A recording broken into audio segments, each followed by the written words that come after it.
Check, baby, check. 1, 2.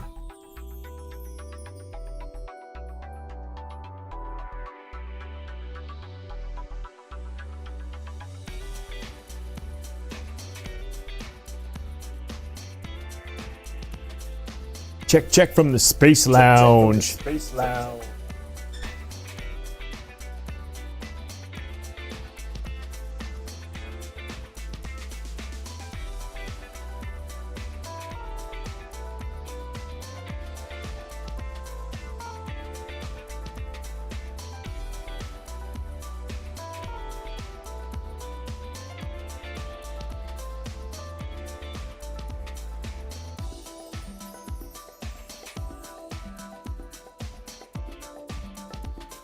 Welcome everybody to CRYPTOBER. We'll be with you in just a moment.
Hey everybody, we'll be getting started here in just a moment.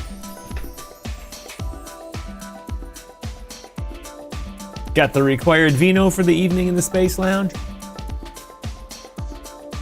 Got the required co-host.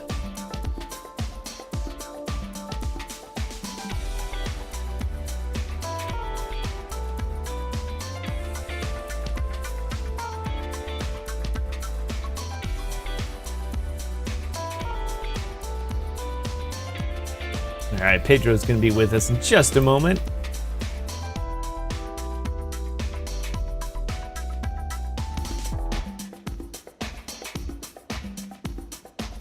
Let's get the kick tracks going. God, you think I would have had a space warp sound or something here tonight? Actually, I used to. Just remembered that I used to. But not today.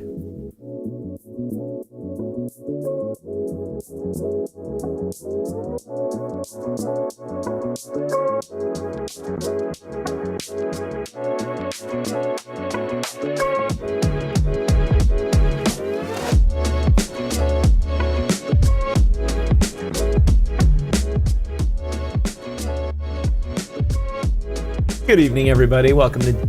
Oh, I almost said it wrong. Welcome to the Space Lounge. That's right. It's Wednesday evening, ladies and gentlemen. Pedro, Garcia, and I are going to be doing a little evening sesh tonight to talk about, talk about crypto. What else do we talk about? To talk about all the good stuff that comes and goes, but more specifically about how the month of October is playing out. You see over here the chart next to me here. It's playing out in a descending triangle the past few days here. Not good, not good. Looks like it's gonna dump like I said it was gonna. We'll talk about that more in a minute. Anyway, ladies and gentlemen, good evening, wherever it is in the world you're coming to us from. Welcome to the Space Lounge here on DYOR Media Network. I think we got Mr. Pedro Garcia coming in the background. Anyway, it is October 15th, 2025, and you're here at the evening edition of the Space Lounge. I think we'll go for a little bit here in the free and the open on Rumble, and then we might switch over a little premium, get some of our monthly creator time down. And remember, all of you guys, just like Steven Crowder, just like all the big people, we have a Fox partnership. A Rumble partnership, same as Fox. That's how awesome we are, right? The viewership is slightly different. Just slightly different, right? Yes, for now, right? At any moment, it's about to explode to the 10 to 20 million people that Jesse Waters and Hannity get every night.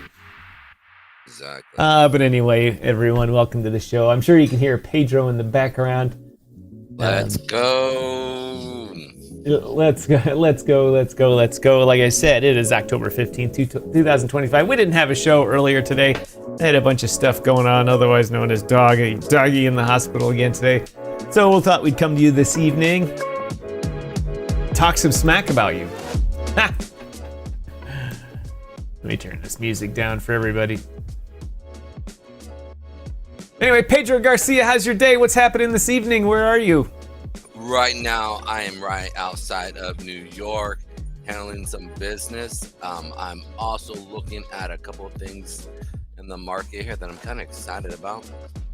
Working on some of the projects that I have been working on, and Tom has as well, which I'm freaking excited because once that populates and that starts to get moving, I'm excited to see where that's going to go. And then in additionally to that, I went on a few of the, I kind of started talking about my project on a few places. And so I guess people are kind of excited about it because I'm excited about it. And they're like, if you're excited about it, I'm going to be excited about it.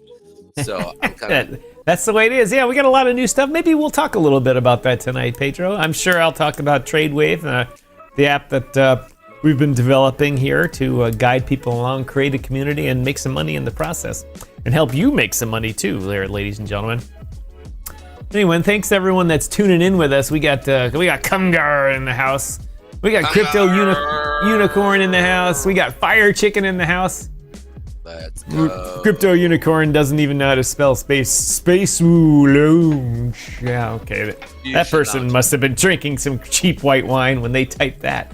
It is okay. It's that evening time when we can do that, so it is all good. I freaking love it. Also on the back end, ETH, we got Bitcoin moving as well, which has been kind of cool. Getting out of this little pocket that we've been chilling in here, picking up some volume, and I'm expecting to really kind of pull a bit a little funness here. I think they're gonna kind of funness. Pedro said. Pedro, are you turning your camera on or are you off for now? No, yeah, I'm off for now. I'm actually playing a video game that I'm just being honest. I'm gonna finish off this last little bit. Was kind of chilling there for a second, and I just want to finish off this last little bit. I'm not a video game guy at all. That's how we roll, ladies and gentlemen. But all right, Pedro, while you're finishing that, let me talk about Bitcoin here, what I've been talking about here. Ladies and gentlemen, we've got the weekly chart up here. Actually, it's the hourly chart, but it's laid out in terms of the week of what's been going on. And if you recall, Pedro and I have been talking about the month of October, and we've been trying like a banshee to predict what's going to happen this month so we can make fat stacks of cash, right? And along with you guys too. And so far the month has been going according to plan. Let's bring the chart up. This is weeks here. Each week is a red candle. And I know for those of you who watch all the time, you're like, Tom, you talk about this all the time. But that's what you do in crypto. You talk about the same thing over and over and over again, so you notice the subtle changes. But anyway, week 1 of October, super pump. We called this super pump. We made this chart before the month of October started. Second week, we said it's going to come down. Look at that, it came down. And third week, we said it's going to go up a little bit. But if you remember, I waffled on it. I said, it's either going to go up a little bit or it's going to consolidate in it before it does a much larger drop. And October's a weird month, so it's 4 weeks. No, it's 5 weeks October this year, and so that kind of throws the whole timing off. So I can't really predict the end of it. The end is supposedly going to go up here and pump, kind of stuff. But really, we probably think that the market's going to end because it pumped a lot at the beginning of the month. So we think it's probably going to end with a at the end of the month. But it's already showing signs of pooping out a little early, and I'm not really good at this area. I like to take these space lounges and or the DYOR premium evening shows to talk these things through, just to talk them through and build. A lot of times I do this myself. Today I got Pedro in the background, so as soon as I go arise, he can go no. Well, although he might be talking about his Donkey Kong game he's playing, but. But anyway, bada bing, bada boom. Anyway, you can see the third week here, we were talking about it going up. These arrows, like I always say, are never to scale. They're just me drawing these things. And the third week so far, it did go up. It started going up a little bit, and then as we see now, this week. For the past couple days, it's starting to come back down. And unfortunately, in my noob view of the world here, it's doing one big descending triangle. And it's got a triple bottom on it, but the highs are lower. The highs are lower, and there's not big volume coming in. So if I were to flip the chart here, you would look at that and you'd go, oh, that's getting ready to pop out and have a little blow off top on it. And so if you flip it back around, if you flip it back down to normal, you're like, oh, it's gonna take a dump on us here soon. But Asia just opened. They didn't freak out for that time. Okay, that's just weird. I don't know who you're talking to, Pedro. All right, here we go. I'm coming on. I think Pedro's playing a multiplayer game here and talking to some 13-year-old in Japan who's kicking his ass. Dude, these kids be talking trash, man. I know they do. They talk some smack on these games.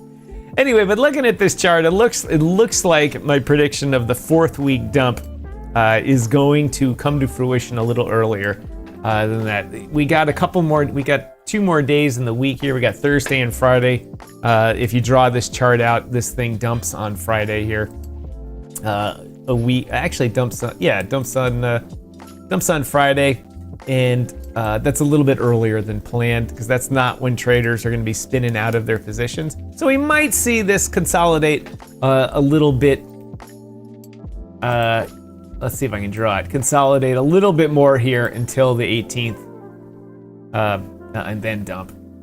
But like I said, I'm really inexperienced at this, and this is just kind of putting a couple of basics together for trading.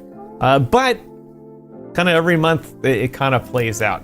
Like I said, though, I don't have any money in the market this month because first of all, I've been programming this app that's going on over here.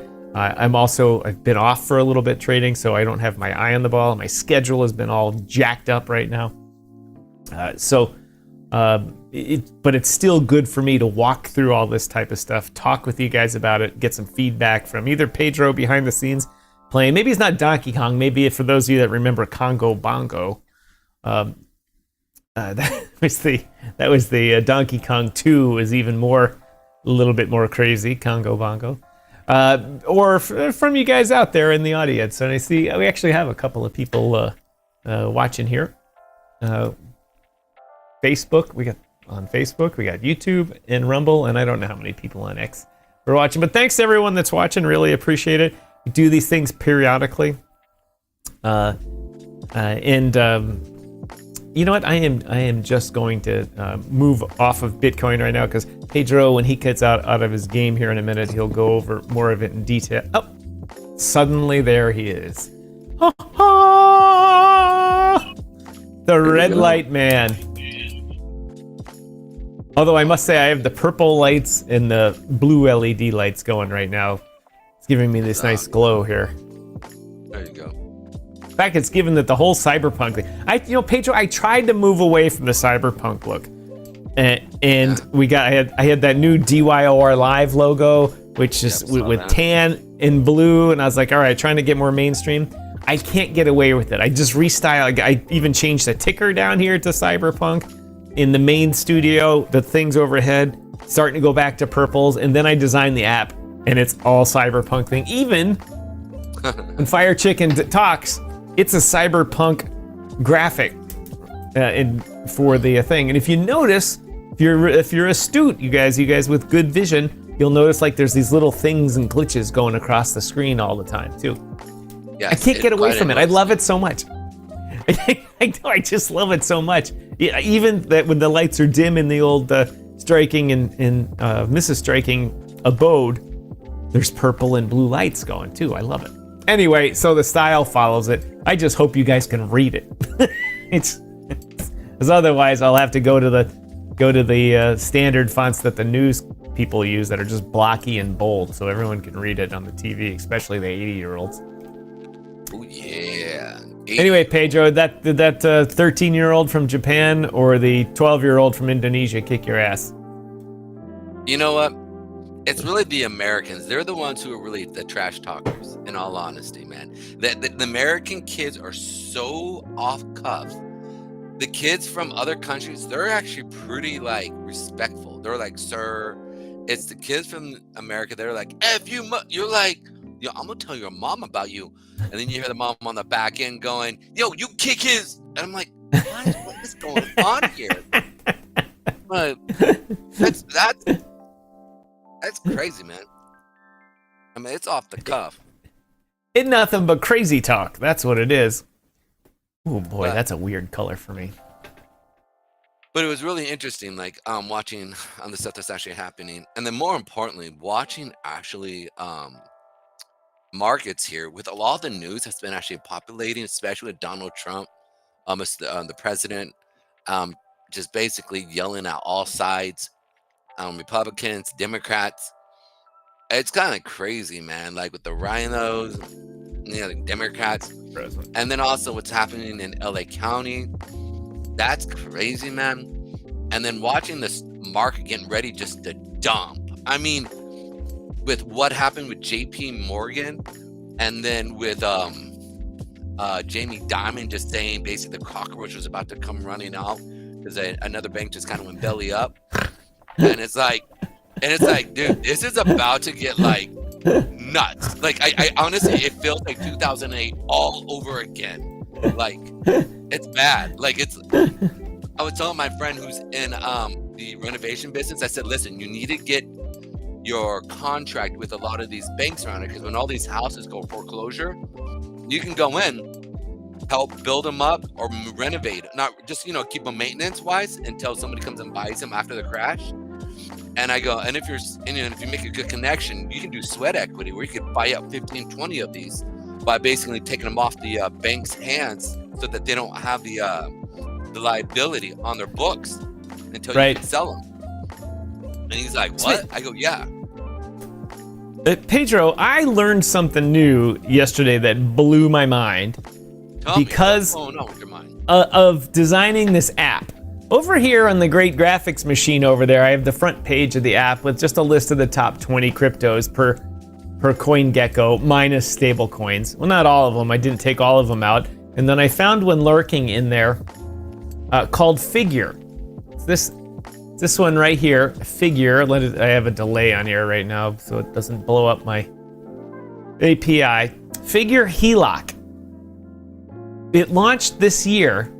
It's got a $13 billion market cap and it's a stable coin. Backed by on-chain home equity loans. Yep. The HELOC. HELOC one. Yeah. By Figure Cup. Figure went public. I think they did one of those SPAC things on Wall Street. And they've been exploding in total value. Their price doesn't go up because it's pegged at $1, so you're not Xing your money. but you're getting paid 8% if you stake it, which is a direct challenge to the banks. Pedro, they have instant settlement. They don't even appraise your house or come in and inspect it or anything. All they do is publicly available data, which there's a lot of now, on your mortgage, your credit worthiness, all the stuff. And the people staking, putting the money up, feed the machine so they can lend to people, and it's just raking in the money. And they're guessing it's gonna be like a couple of $100 billion here soon. Well, maybe not that particular coin, because people will copy it immediately, like Ondo's doing.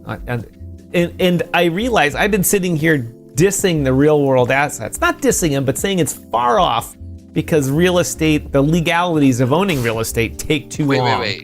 Wait, and I keep telling you, you're wrong. I'm talking about the land. What I forgot about was just the mortgages, and the borrowing power. That's what I keep telling you about, and you're not. And it's exploding, right? Like this is what I'm like. It's like it keeps going over your head, and I'm like, McFly, do you hear what I'm saying? Like, no, you don't. Yeah, it took two things to happen the other day when I was looking up some things on the great graphics machine over here, and it kept coming up with the Ondo tokenized version of it, and I was like, oh, that's interesting. And all these Ondo, then I researched, where is Ondo getting this money to tokenize it? They're BlackRock investments, of course. And then I see this figure thing here. I'm like, $13 billion. Yesterday it was 12.7. Today it's 13.3. They got $500 million overnight. Well, here's the thing. Also, they're making money. Like, making money hand over fist. And here's the part that's going to be so saddening. So there's going to be a lot of these houses are going to go basically belly up because of the HELOC loan, right? And the part that's sad is that there's going to be so much. They're going to scoop up so many houses. It's going to be sad. A lot of people are going to get hurt. Their company is going to explode because, remember, they no longer have to go through who? Swift. And so because they don't necessarily have to go through Swift, they're making the cash, like compound interest, overnight. And remember, they're cash flush. So they're also giving they're setting up and actually loaning money out into the, my brain, work for me now.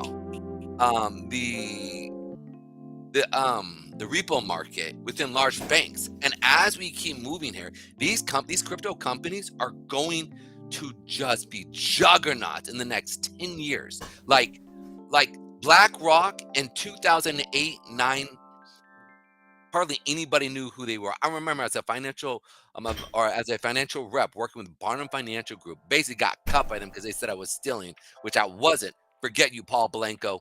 But anyways, but in the same sense, like on the back end, dude, BlackRock wasn't hardly even known up in this area. And I remember there was an advisor who literally said, dude, BlackRock is just climbing. They are bringing in so much investment. It's ridiculous. And I remember as a junior rep going just like, what's BlackRock? Like I remember we were told to sell their investment portfolios, but they weren't really juggernauts per se like that. But bro, out of nowhere, and that's what's going to happen with many of these other loan companies, or stablecoin companies for HELOC. My bad. Chuck, that I pulled up the wrong page here, but that it's called Figure HELOC. If you just go to CoinGecko and go to the first page of it, the cryptocurrencies, it's, I don't know, number 15 or something like that. Let's see, the great graphics machine is cranking through the vast amount of data that I'm ingesting here. And it looks like it is, let's count. 1, 2, 3, 4, 5, 6, 7, 8, 9, 10, 11. Oh, sorry, the numbers are next to it. It's number 15 in the list of cryptos. Which is amazing. And literally, you could probably get whatever, Chuck, if your house is paid off, if you wanted 20 grand in Solana, you could have it within minutes. That's how efficient it is. It's amazing. Minutes. But remember, this happened don't forget, this happened before the Great Depression, as well as before the 2008 crash. Do not forget that. So, like, be smart. Do not over leverage, because once they start giving you, you can leverage it, right? This is when people go completely broke. And I promise you, they will figure out a way to leverage it. So not only will you be able to pull out the amount that you have, but you can lever it based off of, let's say, what you have in your crypto portfolio. And they might give you 2 or 3 to 1, 4 to 1, literally. And then there will be side bets based off of your bet, whether you're going to pay them back or not. Hear my words. Just like I talked about 2.5 years ago about basically stablecoin becoming the world, or actually I said America, but also going into the world as it finances and the world takes on our debt, which we did talk about, which I predicted, and I'm predicting this as we speak now. Watch. Pedro's gonna be right, motherfuckers. I hate to be. The problem is I hate being so right. Like, and not to be very. I mean, I'm serious, because here's the thing. This is just setting up for everything to fall apart. Just like I keep talking about the freaking downfall of America in 10 years if we keep going on the route of our freaking debt. And it's not slowing down. Thank you, Mr. Trump. President Trump. Anyways, I'm going to end up. Watch, I'm talking so much trash over here, dude. My internet's going to go bloop. Amazingly, it's not. When you go on an irregular time, it's not going. Boop. Yeah, absolutely. Oh, here's the thing. It should be going because everybody. Because the guy in China is asleep right now. The guy that. Holy shoot! You are right. Actually, you're very right. I can't mess with Pedro right now. Damn it! I have to sleep. Never sleep again. But you know what, dude? I would be shocked. But that is weird. That I do have. It's interesting. What time is it in China right now? I'm curious. Plus 12. Oh, it's 10 a.m. Sorry, I forgot we're later. He's up. Although maybe he works the night shift, so he's probably sleeping because he works the night shift in China, which is 12 hours. So he control. He's got like 42 phones in front of him, so he control Twitter accounts. There are. The scary part is we joke around about that, but there really are people like that who sit there and patrol and like control things like that. I don't think they do go after us, but on the back end, there are troll accounts that really do that, which is kind of crazy. By the way, I don't mind the music. I love the music. If you could just drop it down a little for me, because it's just a little louder than I kind of. Oh, yeah, it is up too loud. Usually I have it at minus 27. Is it minus 22? While we're here, all right, go ahead and. Well, before we do that, everybody, it's time. It's time for you guys to give us a like and a follow. Let's get as other people say, let's get those likes up to the watchers. We got 9 people watching us, and we need 9 likes. Come on, guys. You can do it. You can do it. You can do it. Let's go, Adam Sandler, Water Boy. Let's go. You can do it. Bobby Boucher, she's of the devil. We got a lot of things going on here today, though. It's going to be fun times. One of the things I want to bring up here real quick is, Bitcoin is one of those things right now that is it's the talk of the town. It's the rage of the bait. Everybody is digging off it like it's, well, we all know. And the shizzle. My nizzle. But what I think was interesting more than anything is that Bitcoin is literally becoming one of those things. Like, so I just had a trader friend of mine. She's in her late 50s, early 60s. And when, like I said, I got into Bitcoin, or I got into crypto about 5 years ago. And I remember when I first got into it, I talked about how what got me really into it was this girl, one of my trading coaches follows her. And basically just talked about how this girl that he followed, who was like a blonde bombshell, basically became a multi-millionaire by launching her own coin. And then because all of her followers, and she does a thing called OF at the time, and she was quite big. And so it was before anybody really even knew about this stuff. She launched the coin. It went up to like 400 million, 500 million market cap. and then it just sold off, or obviously pulling liquidity. And then she sold NFTs, and I was watching this because I just was so fascinated what was actually happening, right? And so then she just basically slipped away into oblivion, right? I remember just because I was watching her, she was posting on Facebook, or not Facebook, but on Twitter, and I remember sitting there just going like, man, she's just being mean now. She don't even care. She's almost pushing her followers away, right? Like it wasn't. And what I thought to myself, I go, this is going to catch, because she literally became a millionaire, and she's done. Probably has a big follower. Yeah, she had a huge following who bought all her stuff, and then, you know, and I hate to use the kids' words, but she had a bunch of simps. And so like it worked for her. It really did. It really worked well for her. And so I bring this up because on the back end, when I look at the actual market and what is actually happening, it reminds me of kind of the time periods when things should fall apart, but they don't, because there's so much money in it that the people who scam people are still there. Well, it's almost like what's happening with our banks right now. It's almost like you have all of these guys, you got all these dudes who are simps for the banks, and they're running the market up. And what's interesting is most people don't even understand the nuances that are actually happening. Basically, banks are over leveraging again in the crypto market.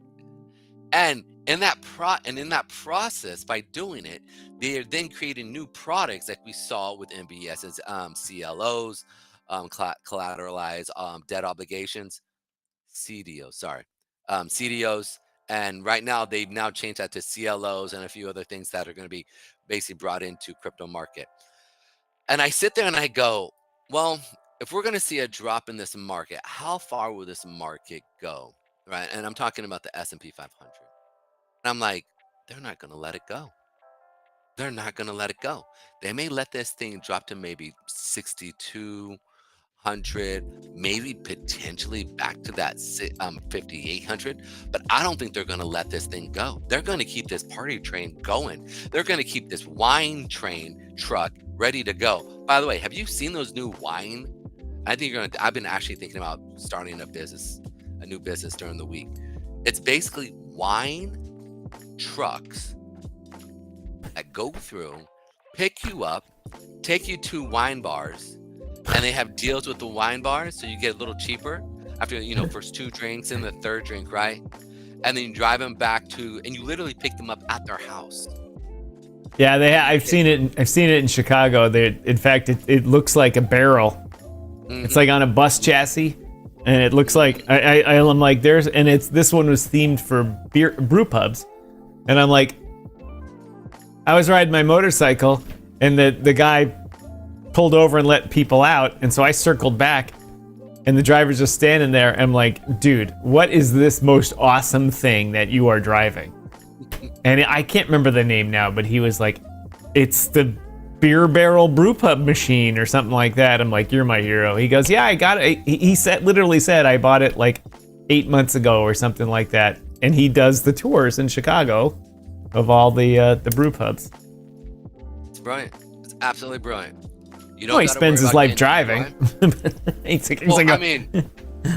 Well, you know how much each person gets charged? It's like $200 a person, and they're constantly sold out.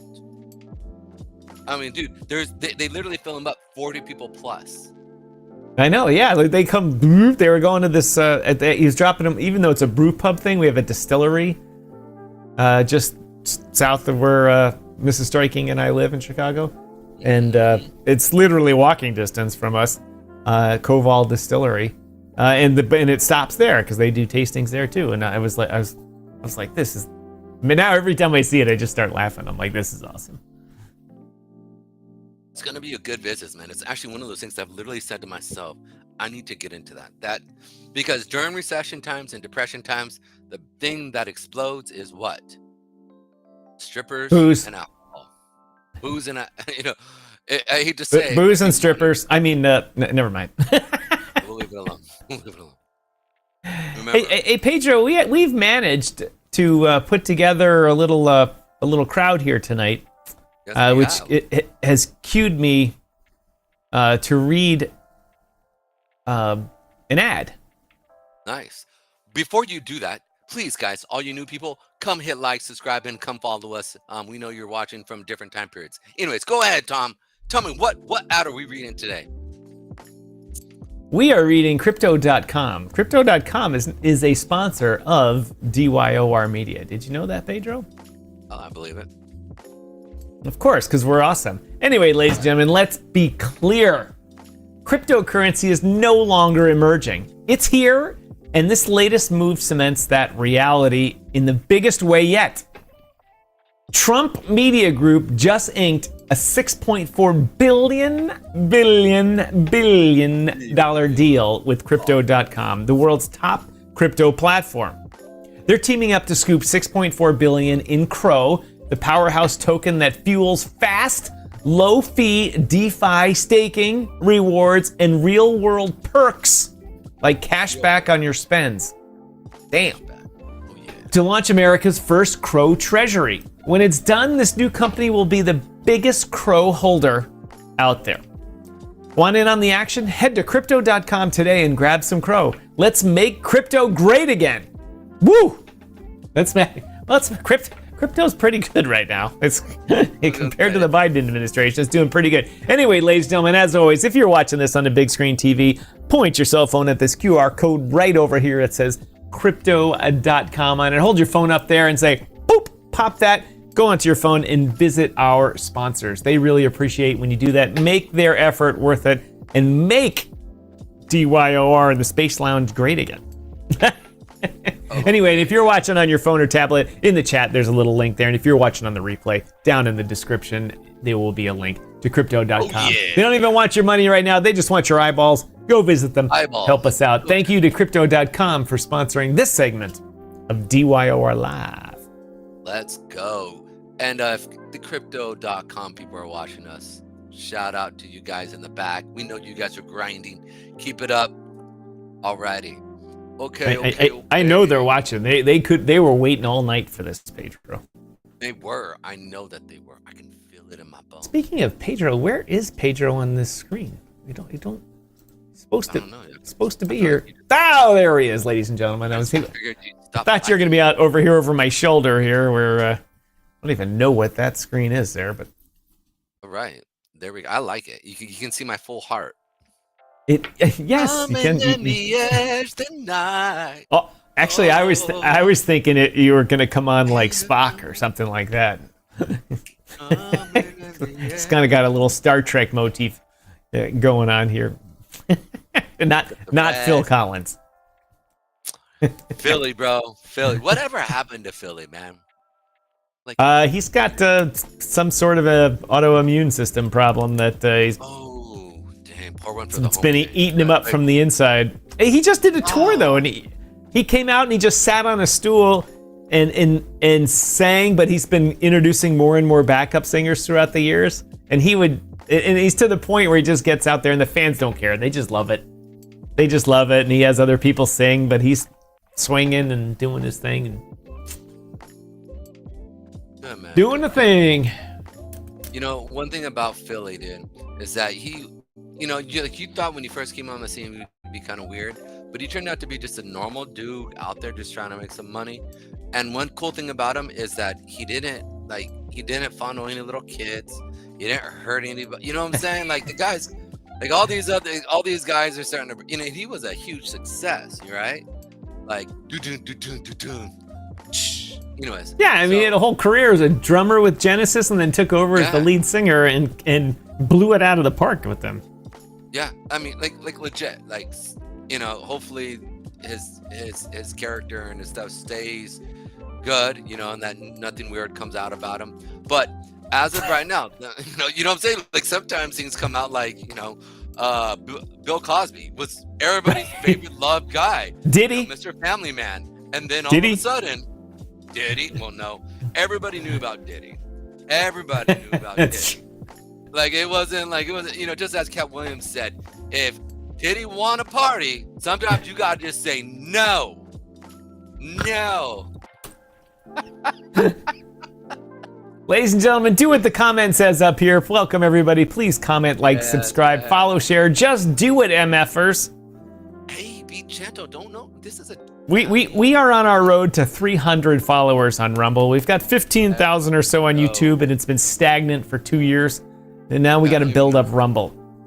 All right. Anyways, so as I want to bring something up here, I thought this was really interesting, and we're gonna go over into some charts here in a second. But I wanted to bring this up because I thought this was really interesting.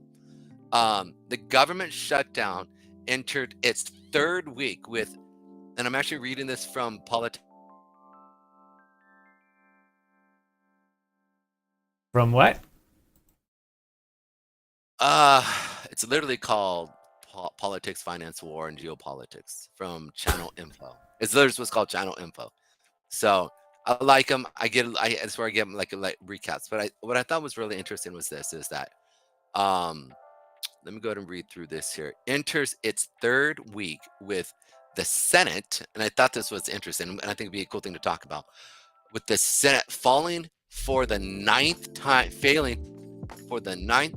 to pass funding bills. Republicans refuse to negotiate until government reopens, while Democrats demand extensions on Affordable Care Act subsidies. Affordable Care Act subsidies set to expire year end. Bro, I refuse to put on glasses. Y'all gonna have to suffer through my first grade reading here, okay? All right. So it's making me snork.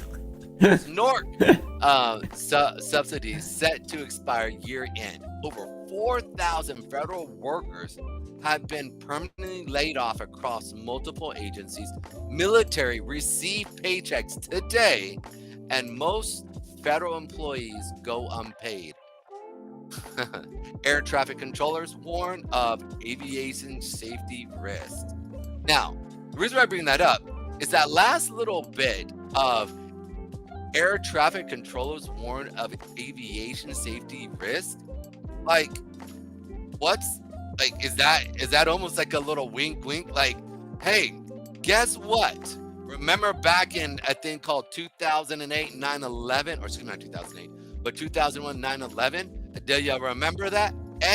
Like, it's almost like they're almost pointing to something, and I'm almost like a little nervous, going like, what are you saying? Like, I know they're paid by the government, but I mean, I would think that they would still come to work. I mean, most people know if you work for the government, and they give you leniency in regards to many, like, if you don't got money coming in, right? They're like, well, I can pay you, but the government isn't paying me, so I can't pay you. I can't pull, a blood out of a stone here, which I've never understood that analogy. Or is it water out of a stone? I don't know. Go ahead. Can't get blood from a stone. Yeah. But you can get water from the stone if you're Moses. Believe it or not, lots of rocks do contain stone. Water. Water. You mean water. I got you. I haven't had enough of this stuff yet. Yeah. All right. So I thought that was really interesting. And I literally thought to myself, I said, okay, if something happens, let's say, do you think Trump will be able to live that down? Do you think he'll be able to sit there and be like, oh, snappity snaps, okay, let's go ahead and throw some money to these guys? I mean, our military is getting paid. Maybe the air traffic guys should get paid. I mean, is that almost like a little hint of like, do you want to play games like this? I don't think I think they get paid well, don't they? Oh yeah, they get paid very well. I have a friend of mine who does air traffic, and he got paid himself. So, but what I think is interesting though is that little statement at the very end of this news source of like literally saying that air traffic controllers warn of aviation safety. That's a little interesting. Sam, just putting that out there. That's a little. Well, I have a relative that's a pilot for Southwest, and I mean, I read these articles anyway, but he flies into Newark a lot, and he's been complaining about it for years. He's been talking how dangerous Newark is because they're understaffed, their technology is old, and one of the problems with Newark is that it's Newark, and the New Jersey mafia is still very strong in the construction industry there, and they bleed off huge amounts. It's literally the Sopranos there, and literally. And so every time they go to buy things or install things, massive amounts of the contracts, go away to corruption. And so they just, amazingly, they don't have this problem as much at Kennedy or LaGuardia. LaGuardia, they just rebuilt the entire airport. It's beautiful. It was the scourge of New York. Now LaGuardia is beautiful. Newark actually did a good job. They rebuilt one of their terminals, or two of them. I think it took them 30 years to do it. But they haven't replaced all this. Some of the most complicated stuff to replace is the electronics that go into wiring the whole airport, and it's apparently stuck in the 1940s. I don't mean the lights in the terminal, I mean all the stuff that goes around the airport. And the electricians union, I don't have any firsthand knowledge, Pedro, but I'm gonna say, I'm gonna put it out there that they might be a little mobbed up. And maybe not the individual guys, they're good hard workers, but the contracting guys got a little, they've been hanging out a little too much in Jersey City at the Bada Bing. And, so I fully believe them when they warn of aviation issues and things like that, because if pilots have been complaining about Newark for ages, that means the people that work there every day are they've just given up. They're like, screw it, we're done, we're out. Yeah, that's we very much could see that. I think also just the idea that there is a lot of mafia in the aviation world. We see that, and just kind of prevalent. And in regards to how they handle things, it's a similar situation when it comes to ports. That they go in, it's its own mafia system that basically handles saying, hey, if you don't give us our rates or whatever, we're just not going to work. It's its own. And when I mean mafia, I don't necessarily mean like mafia as what Thomas said. I'm just talking the system itself has its own mafia, right? Meaning like we're just not going to work, and our jobs are complicated, so good luck with it, right? Chuck says can't get Diddy from a stone.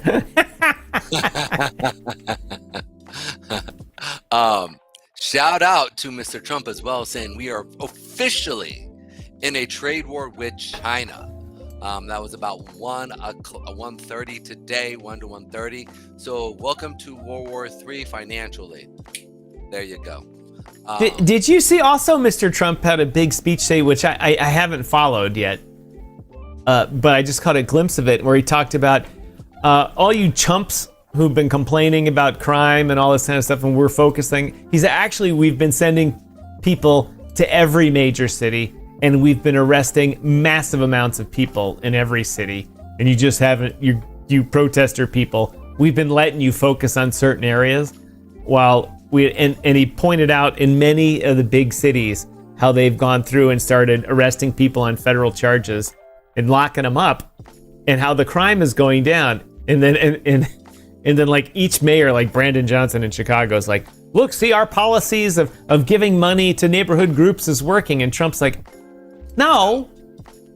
First of all, we deported 4,000 hardened criminals out of Chicago. They had no employment. They did nothing but rob people every day and steal and carjack and burgle houses and beat people over the head. Got rid of them. And then we got rid of a bunch of gang members on federal charges of carjacking or RICO charges. They took down all these people on gang RICO charges and put them in federal prison. And so now they're off the streets, and the crime went down? Shocking. Criminals are in jail. It's shocking. I can't believe it. Wait, what? Take criminals off the streets and crime goes down? I mean, do you see, there's a gentleman, he's a known... It's amazing. He's in Atlanta. The guy has, I think he's like 300,000 followers or something like on TikTok or something like that. This black dude, and he literally goes, "Yo, I've been watching y'all doing like." He's like, in his past videos, he's talked trash about Trump, talked about just junk, and he's like, "I'm for me. None of these politicians ever do anything for me, whether you're Democrat or Republican." Right? He just talks mad trash. Ooh. And what was interesting is he finally's come out and just straight said, he goes, "Yo, I live in Atlanta, and it's straight up like nuts here. Where you guys come down," he was literally like giving street cross streets, like here in this area right here at this bodega, or liquor Right. like Liquor across- Emporium. Yeah, exactly. Liquor Emporium. He's just like, yeah, Mr. Trump, like, and it's like he goes, y'all need to clean up. I mean, Atlanta's bad. And then everybody, all these people in his comments were like, preach, yo, Trump need to come through and clean this place. I mean, I was sitting there going like, bro, like, it's amazing when you clean up an area and then other people are like, please come over here and clean us up. Like, it's kind of crazy. And I think there will be people who will get unfortunately caught up in the mix of that. You might be on the street there and you might be hanging out with the wrong people on the corner. And before you know it, somebody might come up and be like, yo, it's time for you to go to jail. And you're like, wait, what? Yeah, you're hanging out with the wrong people. Sorry. Time for you to go. So which means, yeah, who just fell, bro? Is Miss Striking okay? That would be the laundry machine. Okay, good. Ooh, I was a little afraid she Mrs. Striking's okay. She didn't fall.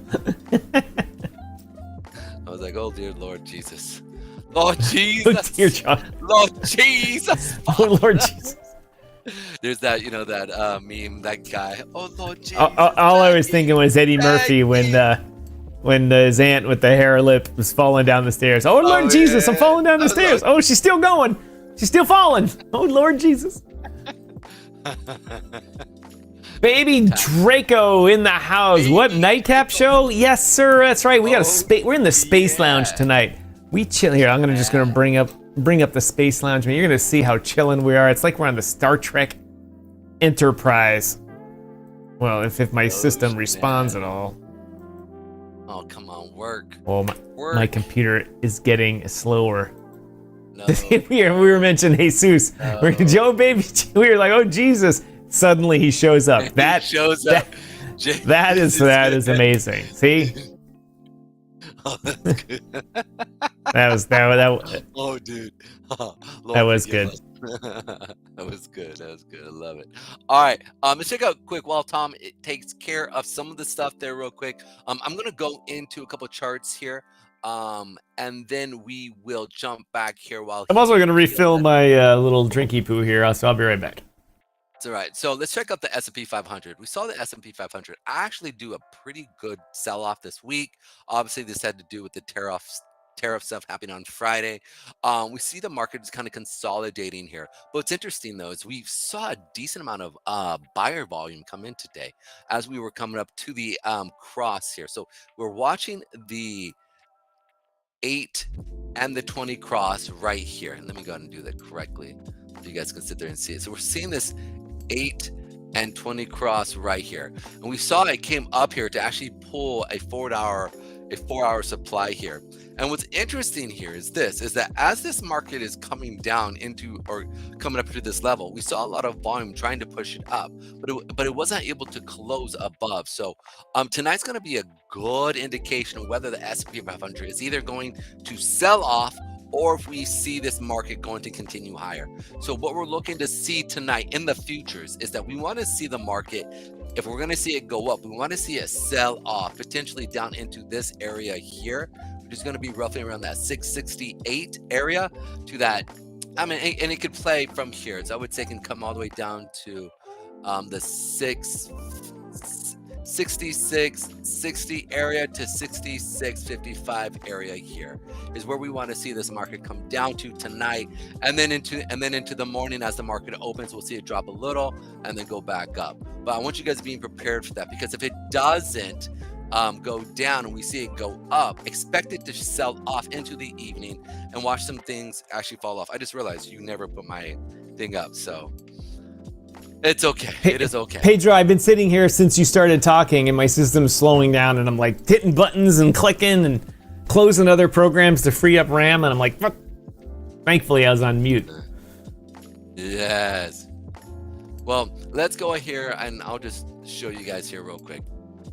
What I was talking about was primarily The 8 and 20 crossover on the daily chart here. You can see here, we're trying to push up above this. We want to see the S&P 500 continue to go up. Even though you hear me always talking very bearish about the economy, I want to see the economy. I want to see the S&P 500 go up.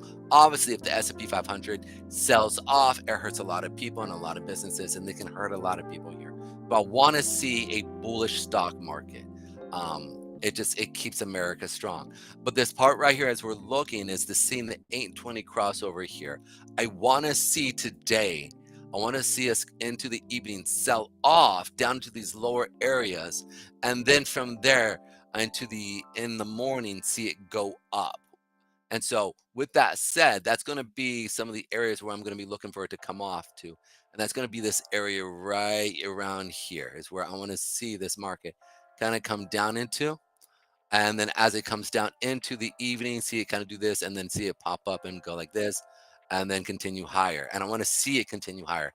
Now, important to understand that if that does not happen, and we see it then come up to here, where this supply wick is sitting, expected to do this type of situation, and then to see a sell off, most likely, and continue down. So with that said, if we see it go up, expected to come up into that 67, 65 area. If we see it go down, expected to see it go into that 66, 60 area and that 66, 55 area.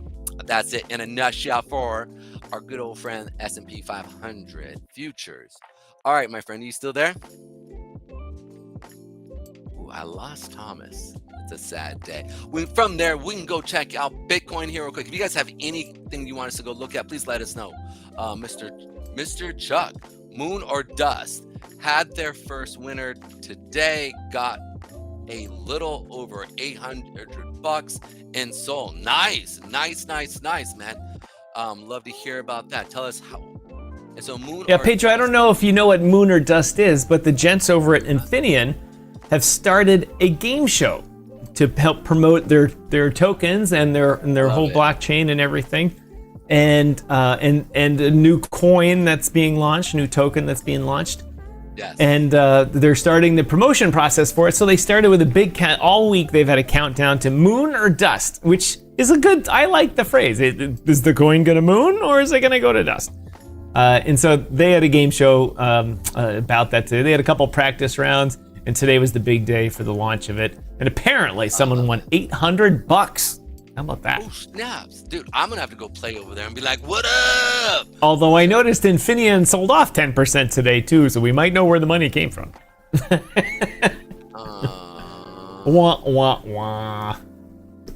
Well, so let's go ahead here real quick. One of the news, unless do you have another news article you want to bring up?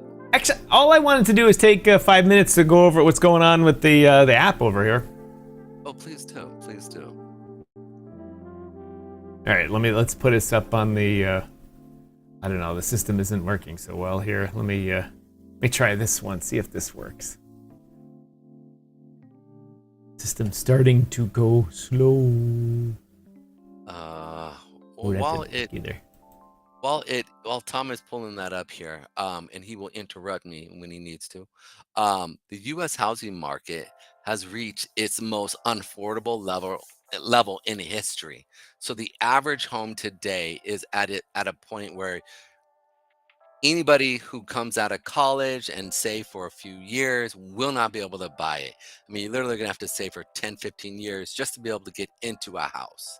So thank you, government, for spending money, because by you spending money, what does it do? Causes inflation.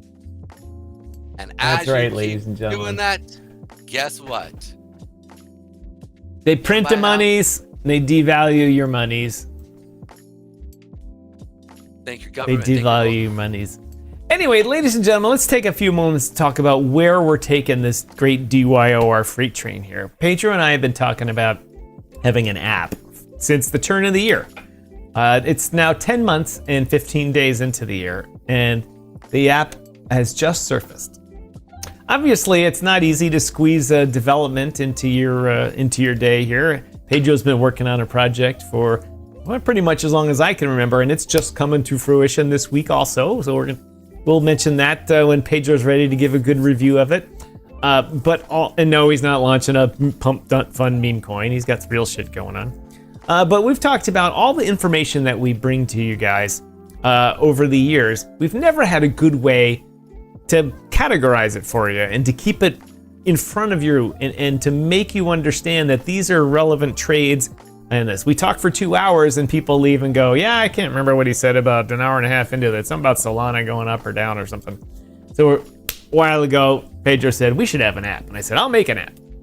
And then a year went by and I didn't make an app. And then in January, I said, let's make an app. And I started into it and it was too much going on for me. And I made a couple of different alpha versions. A Crypto Mike tested out an alpha version for me for a while. It was really good. I liked it, but it had terrible back end and security. It was a lot of fluff. I said, recently I had the aha moment. And I said, you know what? I'm not going to rely on other people. I'm going to code it and do it myself. Obviously with the help of AI, but you still gotta know what you're doing here to get it right. And I saw that I always needed the great graphics machine to be working, and I said, wait a minute. The information the great graphics machine presents on our show can be the front page of the app.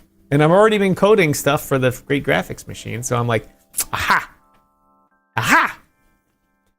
And then I was watching. There's a guy on Twitter. His name is Alex Finn or something like that. He used to be the NFT guy. Now he went legit and he uses his real name and he's into AI coding and all this kind of stuff. Blah blah blah. And I was like, Anyway, long story short, spent some time doing it, and we actually have a working app now. That is, I would say it's not alpha mode, it's alpha and a half, getting ready for beta. The only thing I don't have in it right now is a kind of a unified sign-on process, but we have a basic one. So I'm going to show it to you. Right now, the homepage of the app, which is over here on the graphics machine, lists all the different cryptos that are the popular ones, and we'll have different lists. That will be customizable for you. Like you can say, give me the top trending ones, give me whatever, all the basic stuffs that every app gives you. But that's not really, people can get that information anywhere. You can go to any app or any website and click on, see what Bitcoin's trading, what its high and low is. I use it for the show here to talk about it and have interesting things to talk about. But we wanted to create a community, and you do that by giving them the information that draws them here, and that is how to get stinking rich, right? Stinking rich. We're not stinking rich, but we're on our way there. Slowly. But anyway, so we put this app together, and you can't see it just the way I have it cropped right now, but there's a menu at the top with the home screen having all the different apps. You can click each different app or search in the search box there for any crypto or stock. And as soon as I get the licensing worked out, it's stock in futures and commodities, but I don't have the indices up yet, and I need the indices to work. And once I get the licensing worked out for that, all of it works. And once I get the coding right, I won't have to have two choices. But you'll have access to this on the DYOR/TradeWave, as we call it. And then there's another section here. It's our most recent videos. I just have this up here for now because that was easy to pull the playlist from YouTube. But Pedro and I are going to curate videos that we think will be good for you guys, whether or not we produce it or not. We most likely will be our videos, but if we see a good video from someone else that explains what Aster's doing and we didn't do it well, we can all we have to do is click a button on YouTube and it'll drop it in this list. Fully automated. It works wonders. And of course, we'll also have the reasons why we've gone into trades. This is the important part here, ladies and gentlemen. Now, as I've said, if you watched this before, we have dummy data in here right now. So if you read this on the screen and go, they said go long or short, this is all plug information and it's all BS. But it's representative of what's going on. I still have to work on the formatting a little bit. But over here, you have a listing of trades. The top is cut off, but we'll just go with Ethereum here. It says that the trader Pedro over there is calling a short on Ethereum, and I have the prices all messed up. Price is messed up. I said the entry point is 3,100, and you go short and get out at 4,000. That's called getting wrecked. But anyway, it has your price points for entry and exit. It has the strategy that either Pedro or I, or a participating partner that we might come in and put their calls in too, and the reasons why at the bottom. And also what I'm working on is just a way to have a quick little 5-second or 10-second video that goes along with it. So we can sit there and do this and say, I think Ethereum's going to sell off because of the moving average here and the line here and the R thing here and that goes into this strategy. And then boom, and it's in there and you can do it. And there's going to be a link at the bottom of each one that's not there now. I'm working with a central exchange and a decentralized exchange. So you have your choice of where to trade it. So you literally can hit the button, say trade this, and it'll send you over to the exchange. Obviously you have to have an account there, but you can use our code to sign up for it. And put the trade in, put the limit order in. Also let them know we do get paid by them going through and only if they make the trade. Yeah. But still, yeah, obviously every link on here is going to have cash and Pedro in my pocket, right? I mean, at least 0.5 cents at a time. So you got to hit those buttons and trade a lot. But anyway, so all of our calls will be in there. And right now there's a bunch of plug numbers, and Pedro and I hopefully next week we'll start putting in just 1 or 2 trades to do it. We'll open up the app to people to try it before we close it up and start charging $700 a day. No, absolutely not. But we wanted to create a community, and so not only are you gonna have the trades that Pedro and I talk about, whether it's long term, like eventually Bitcoin's gonna come down to 92,000 when it does buy it, or I might put one up there and say, hey, the 5-minute 200 moving average is about to be broken here with Bitcoin, and it's gonna pump on it, so pay attention to it. And so you'll have an instant new trade, and frankly, I've got a timer on it, so it'll pull it off, in an hour, because we know that trade setup will be dead in an hour. So there'll be all sorts of ways for Pedro and I and whomever joins us in this endeavor to put in short-term trades or long-term trades or whatever. And we really believe people will pay money for that. And so and advertisers will also choose to get the eyeballs once people start paying for it. So that's where it's going. And then of course the last section where you have to talk trash with each other is the chat section. And so I've integrated a whole chat module here that is pretty much just like Discord, but meant for little mobile apps like this, in which you can load pictures of yourself, like me there, and have conversations with yourself, since I'm all the people on the chat right now. But just like everywhere else, you can post your charts, as Pedro calls them. You can post your receipts, as the day trading community says. Or you can just have a general conversation. And of course, just like Discord, you can pick your room. You can't see it. It's off the top there. There's a menu where you can say, where do we want to talk? The general room, or we want to talk in the Bitcoin room here, where we can discuss anything we want amongst ourselves. And they're people that are subscribers. So if they're subscribers, they're not scammers. They're not spammers. Well, they might get a scammer or two at the low price level we're starting with, but they're not going to be spammers. There's going to be our community. And we really feel that everyone will take to that. And the best part about it is I'm setting it up so you can pay in crypto. You don't need to use your credit card. You don't even need to use your real name if you want to join it as, Joey Butts, and use that nom de guerre, or whatever you call it, nom de plume. You can use whatever you want, and we still get paid. That's right, ladies and gentlemen. But more along the lines, it's not just, Pedro and I obviously want to monetize this whole thing, but really, as you've heard Pedro say over and over and over again, we want you to be able to make money too. We want you to take this advice and make money. I finally started taking the advice, and for a while I was doing quite well until I had to stop trading for a little bit. But now, as you've seen me talk about October, I'm getting back into the swing of things. I'm going to start trading again. I'm going to be putting my ideas on this. And so will Pedro. And maybe someone else will step up to play and become a partner and want to put their things on it too. Just so you know, partner means pay. Anyway, that's the app, and we hope that you'll hear me. For those of you that are watching now, all 23 of you, it says. I don't know why it says 23, but it does say 23. We hope that you come back and listen to me talk about it again, because for sure every day I'm going to be talking about it over the next week and 2 weeks, especially as we add functionality to it. And obviously, if someone has a good idea about helping create a community here, other than winning trades and talking smack, which are two of the key things, like Pedro was gaming earlier. What are the key things in gaming? Killing the bad guys, otherwise known as the 13-year-old in Japan, and talking smack. Right. Oh, that is not going to age well. What do you mean Pedro went to jail? That's his co-host's problem. He accused him of being... Anyway, so that's... No. Just so we clarify, I have never, ever done anything remotely to any kid. Dude, you just made this look really bad. There's no Diddy on here. Oh, geez, killed it. That just made it worse. All right. Good Lord. There's no Bill Cosby here. There's no Epstein here.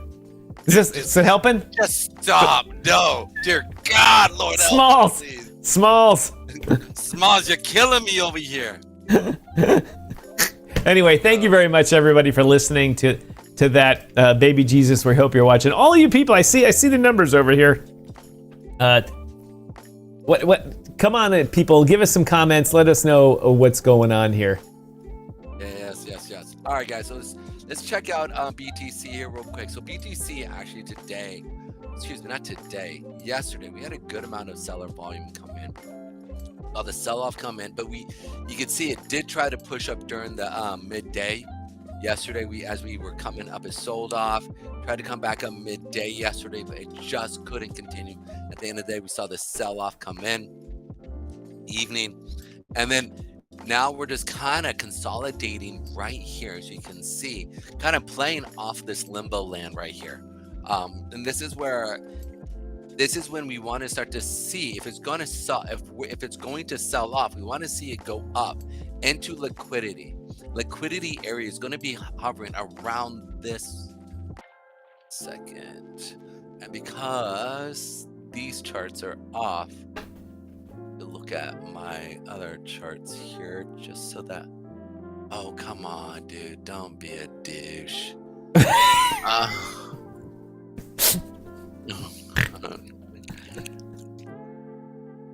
There you are.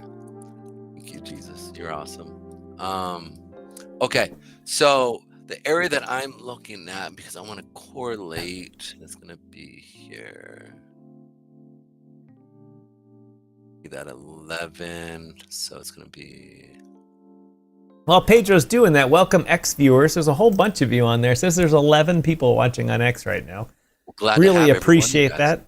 I know you guys cycle in and out really quickly over on X, so still appreciate every one of you guys. I didn't have the comment machine open, and I missed some of your comments. So if you're watching over on X, drop another comment. Baby Draco says, "I'll join and be pimp of the year." Pimpin' hard style. All right, so this is really where I'm looking for us to kind of go up to tonight. That's going to be that 113. 790 area. This area, there should be some sellers stepping in at this level and then watching it continue down. Now, if we hold that level up here as we come up, then the next level is going to be the highs of yesterday, and that's going to be this area right here as we speak. And so these are the levels that I want to see either broken, and if it breaks this into the evening, then expect it honestly to see a bit of a sell-off into the afternoon and then continue up to our higher levels. But if we can't break these levels here and we come up and we start to see large sellers step in, this thing's coming down. If we do break this low here, pull this here real quick, I expect to see it then. Let's make that baby blue. Baby blue. All right. If we come down into this level here, if we come up and hit this level here, this is going to be that first area to break. If we break that area, Then we're coming down to the lows of the 107. Now we're coming to the end of the week. And so this is where it's either going to see a turnaround for the week because we're at the red mark. And so I'm saying this like this because if we're going to see a turnaround, we're going to see it today into this evening and to continue up. And so I'm expecting it to potentially, I think we're going to sell off. So we're going to see it go up and then come down here, right, is what I expect, and then continue it down, down to these lower levels. So with that said, if we're going to see a turnaround, we're going to see a turnaround tonight, right at these levels here, and then to see it continue up. So be ready for that. But again, what we want to see is a lot of sellers come in at this low level, pulling the buyer liquidity, and then see it come back, retest. That's what we're looking if it's going to push up higher today or tonight. But we all know it's pushing up in the evening, which most likely means we're going to see a sell-off in the afternoon. Find out what's up.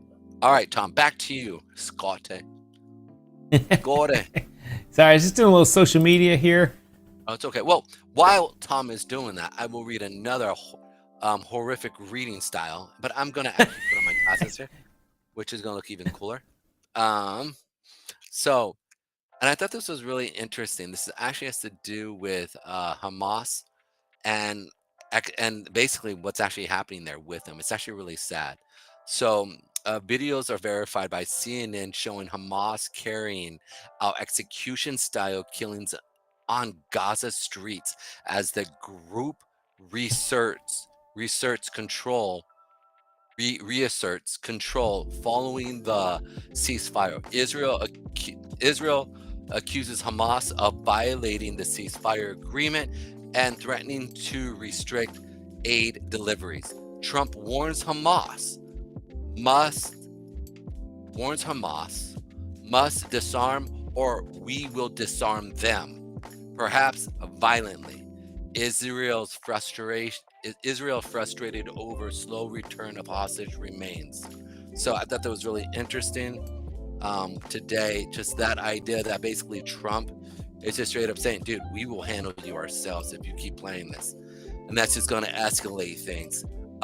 He really pushed hard for the actual peace treaty. A lot of people didn't know, hypothesized that Hamas is not going to honor it. No, they've just throughout history, anytime any type of ceasefire shows or any type of thing, they see that as weakness and they just come in harder. And again, they prove themselves just degenerates in this aspect of just outright violence in the street and trying to reassert their dominance, even because they lost it because of Israel coming through and just decimating Gaza. So it's Pedro, what I think that most people forget now is that now that the hostages are free, basically, Israel's going to go on an assassination spree. Every one of the, sorry, I got the feedback here real quick. Every one of those Hamas guys is got to be he's going to be doing this now for the next year. Because someone's going to walk up to him in Gaza and give him the pew, pew, pew. It's going to give him the Jersey Mafia style pew, pew, pew, pew. 22 to the back of the head. And, Israel tracks people down all over the world. They track the Nazis, like the actual Nazis, not what the liberals in the U.S. call Nazis. The actual Nazis down to little villages in Argentina 40 years after World War II. And, Really? Gave them the business. They tracked down the Munich killers, and the people that hijacked their plane in what was it? Is it Ethiopia for Haile Selassie? Is that where he was? Oh yeah, all of those people. Yeah. They tracked down all of the nuclear scientists in Iran. People go to just start up their mopeds and it explodes, and they're at a stoplight and all of a sudden, pew pew pew pew, or their steering wheel, their airbag explodes. And not just the airbag style, but explodes with C4. These guys are not safe at all, but that's a good thing. It's kind of a good thing, as they say. It's just kind of what's happening in the world right now. What are your thoughts currently right now with Trump stepping in and simply saying, if you keep talking that trash or keep doing what you're doing, we're just going to come and handle business and leave our little brother, let him keep his hands clean. What are your thoughts on that? Let's just say that it's nothing but awesomeness. You know, my thought, it's not just me beating my chest and going, oh yeah, USA, USA, USA.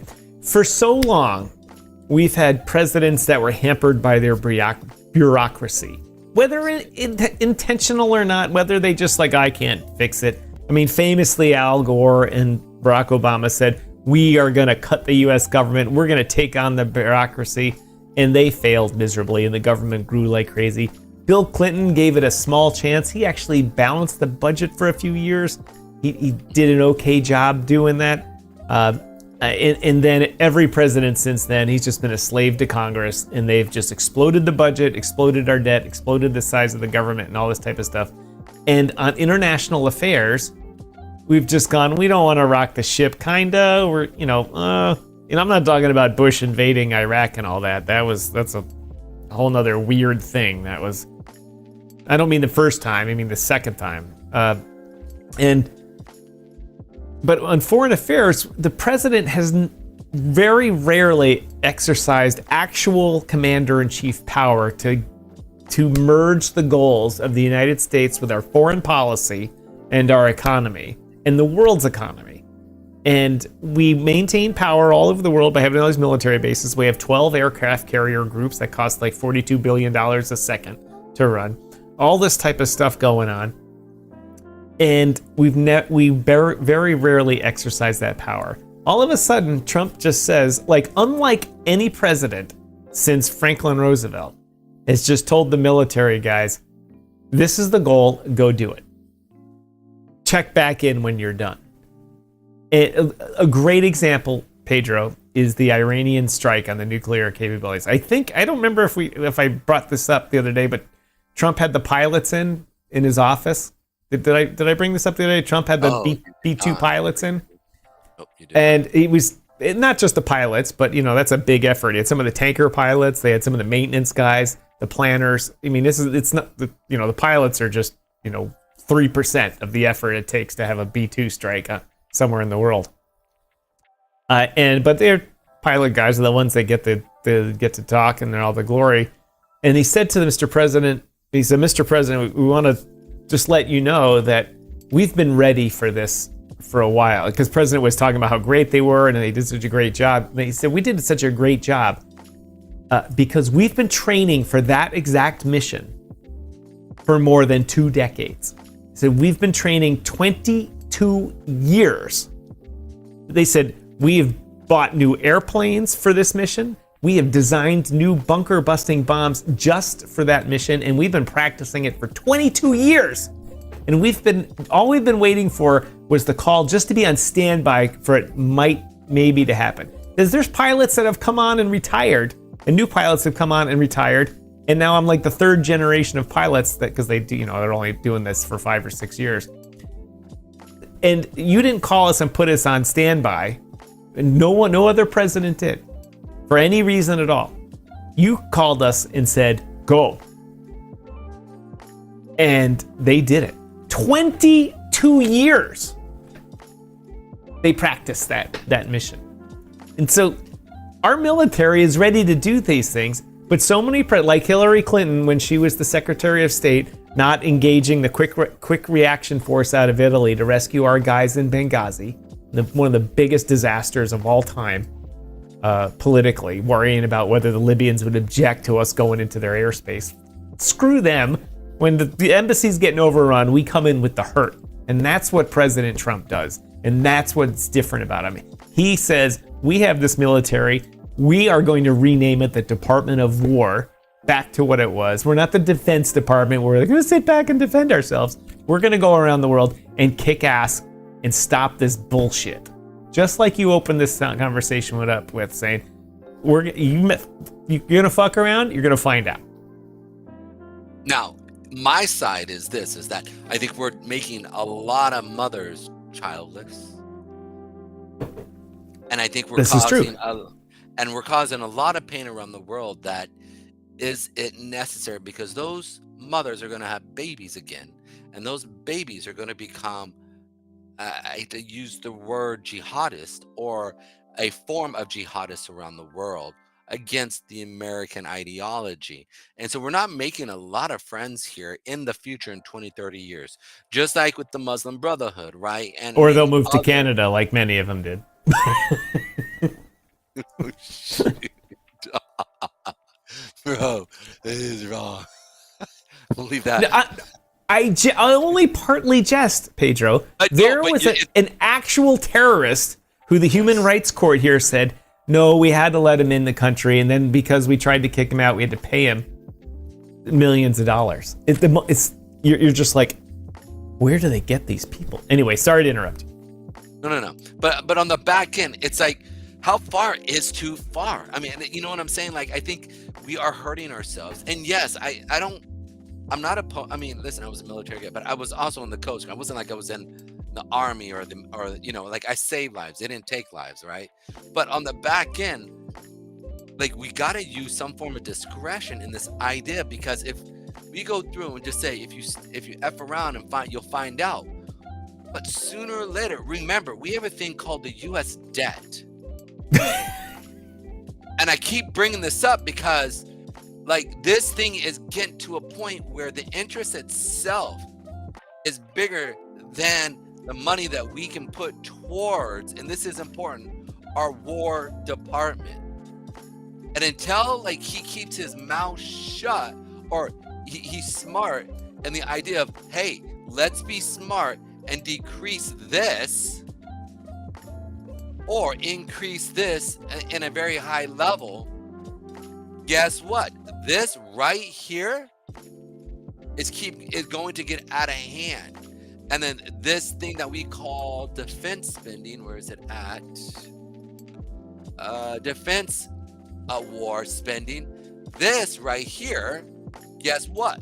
Will dwindle, because we won't be able to do that.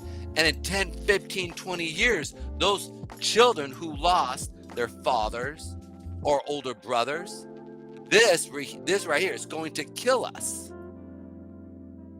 And so it's like, look, man, you are you doing this for your own glory?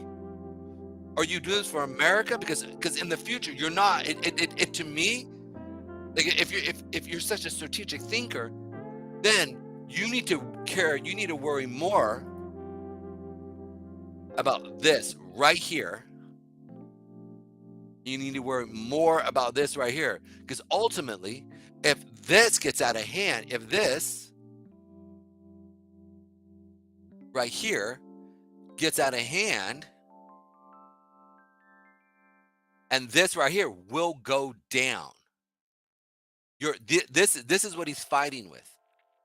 Like, it's real. This needs to go down. Like, it needs to go down. This needs to go up. And it's that simple. I mean, he ain't gonna be around in 20 years. And most likely he's not gonna, I mean, he might. I mean, I'm not saying he might not, but I mean, he's overweight. He's under a lot of stress. He's most likely not gonna be a centurion. But I mean, just putting it out there, right? God, listen, I never wish that on anybody. But as I look at things from a perspective of, like, look, 20, 30 years, how do you play this? China's playing it beautiful. I mean, absolutely beautiful with literally the way they're playing things. And I absolutely hate it. Like, people said the man plays 3D chess. And sometimes I'm like, I don't think he is anymore. I mean, the more and more I look at what's actually happening, it's like, come on, man. So it's like, I don't know. I know you're more pro F around and find out, but I'm more pro of, like, hey, I'd rather make a friend and then also more of an ally. And so there's got to be a balance here. Listen, I'm not for Hamas. I totally agree with you on that, Pedro. I totally agree with you. It's better to make a friend. There's no doubt about it.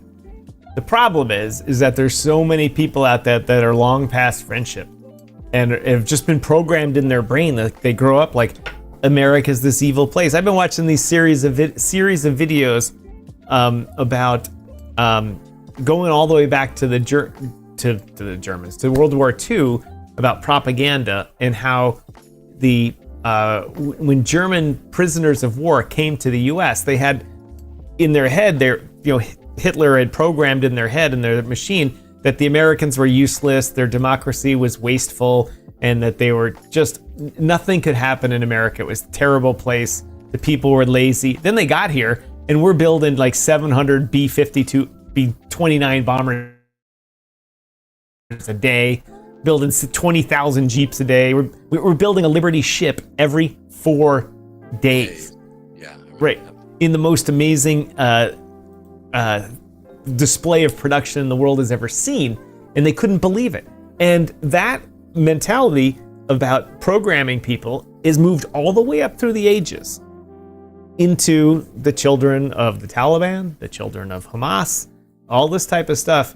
And they've come over here and been like, America's evil, all kind of stuff. And the number of them have been brought over here, and they're like, I love it. Oh, wait. Oh, there's my cousin. He's in Dearborn, Michigan. He's like, oh, he's got a Chevy pickup that's worth $100,000, and he's got a house, and he's got 6 kids and a job. Wait, what? Wait, something's wrong here. And so making a friend is better. But there's a lot of those people that can't get over it.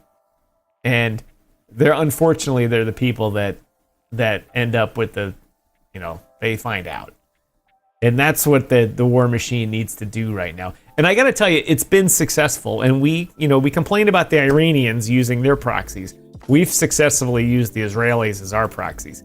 I mean, who would have thought, Pedro, 2 years ago, if you had said, within 2 years, Iran will no longer be a threat, Hamas will be destroyed, and all of Gaza will be destroyed, Hezbollah, all their people will get blown up by pagers, and that whole thing will be taken out. And the group that's facilitating all of the problems in Lebanon and northern Israel and all this type of stuff, Syria, will be completely taken out also. And Israel will end up being the hegemon of the Middle East in that area, the Mediterranean Middle East.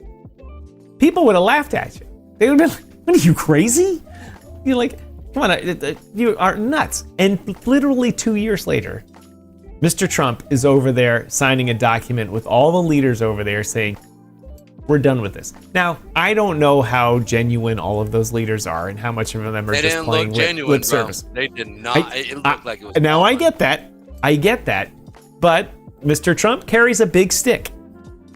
And I think everything's going to be great until the day after he's out of office. And depending on who's next, if Pansy Boy is next, or Pussy Girl, or whatever you want to, whoever they is next, the place will go back to a disaster. But the point is you walk tall and carry a big stick, and he's doing that right now, and it's working. It's working, but there has to be a transition, like you said, into saying, all right, my friends, let's do this now. And we can do that with the Saudis. We can do that with the Emiratis. We can do that with the Qataris, mostly. For sure, the Bahrainians. Yeah. Listen, it's the difference between Sunni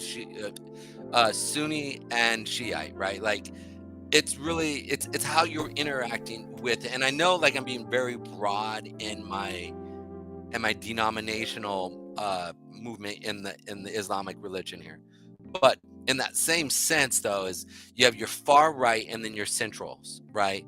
And so the biggest issue is, how do you quail the far right and really get them to be your friend? Can that be done? I think it can be done. Has it been able to be done in the past 40 years, 50 years? No, I don't think so. But the way it needs to be done is really to meet them at their need, not starve them. Right. And I think, and this is where I struggle with, because as a Christian and with Christian values, I don't think you win a war with bombs. I think you win a war of mindset. Certainly do. Well, what I mean is this, is that when you win a war with bombs, you really just create enemies. I think if we were to go in there and like sit there and do it more diplomatically by saying, hey, you have the hurting, you have a bunch of kids who can't eat, let us take care of those kids, let us be there for those kids and be there, and then within a generation you win them. So this is where also, and I get that we tried to do this with China. You, Right? you remember when we tried to do that in Vietnam, right? And they cut all the kids' arms off. I did not know that. We went in there and said, look, you got all these kids starving to death and diseased. Let us help you here. We sent in the doctors and we gave everyone polio shots, and everyone that got a polio shot got their arm chopped off. Wow. So I'm a little cynical on that point because that's what happens, unfortunately. Pedro, let's take 2 minutes to talk to the crowd real quick. Absolutely. Baby Draco, thanks for your comments. You know what Hamas means in Spanish, right? Never. They'll never forget, right? F around and get shot. Baby Draco, I don't know which.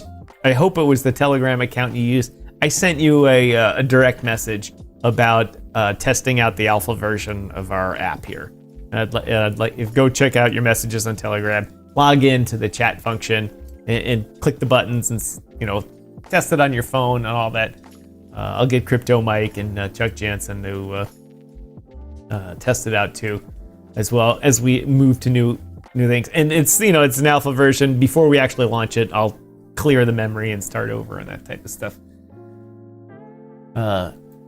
Draco says, "Oh, nice. I'll check it out when I'm done." Remember, the information on it is false. So don't follow any of the trades on it. It'll be obviously false because no one's gonna say, I want to go short at 3,000 Ethereum price and sell it at 4,000. Woo! Lost 25%. Or actually, that would be 50 more than that. Noise. Damn, Trump loved 50 cent. Got the magic stick. Well, he does, and the world's putting up with it right now. But to be honest though, Pedro, the world doesn't put up with people like Trump for that long. Eventually people want to get on with business. They want to get on with stuff, and Trump does too. But he's settling. He's essentially doing the Michael Corleone thing here at the end of The Godfather, when Michael takes out the heads of all the 5 families, and Trump's essentially doing that. You know what? I left out this, Pedro. Did you see what Mr. Trump, through Scott Bessemer, Secretary of Treasury, did in Argentina? He hung out and chilled with Malay, and then they talked trash about